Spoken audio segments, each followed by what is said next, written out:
এক ছোট বালক ছিল যে অনেক লাক্সারিয়াস ফ্যামিলিতে বড় হয়েছিল।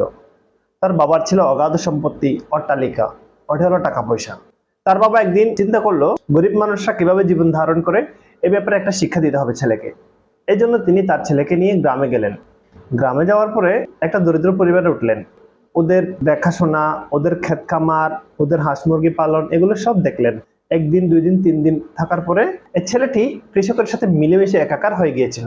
এবং এক সপ্তাহের ভ্রমণ শেষে যখন বাবা রিটার্ন করছিল টু দেয়ার হোম, তখন ছেলেকে জিজ্ঞেস করলো, বাবা তুমি কি শিখতে পারলে এখান থেকে? দেখেছো গরিব মানুষরা কিভাবে জীবন ধারণ করে, ওদের জীবন কত কঠিন। তখন ছেলে উত্তর দিল যে, বাবা হ্যাঁ, এই ভ্রমণটা আমার জন্য ছিল অনেক সুন্দর। তুমি আমাকে শিখিয়ে দিয়েছো জীবন কেমন হয়। এই যে দেখো, আমাদের আছে একটা কুকুর, কিন্তু ওদের আছে বেশ কিছু মুরগি, সাথে 4টা কুকুরও।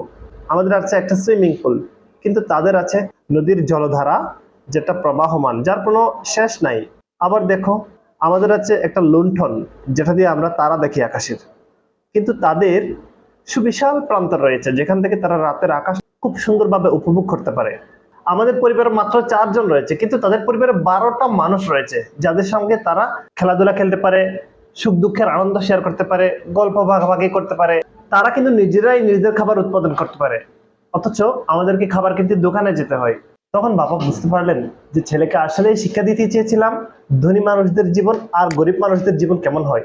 কিন্তু আজ শিখে গেলাম বন্ধুত্ব, আত্মার সম্পর্ক এবং প্রকৃতি, এই সব নিয়েই আমাদের যখন পরিপূর্ণতা আসে তখনই পৃথিবীটা দেখতে সুন্দর হয়। সুখ এবং সম্পদের প্রকৃত সংজ্ঞা শুধুমাত্র দৃষ্টিভঙ্গির উপরে নির্ভর করে।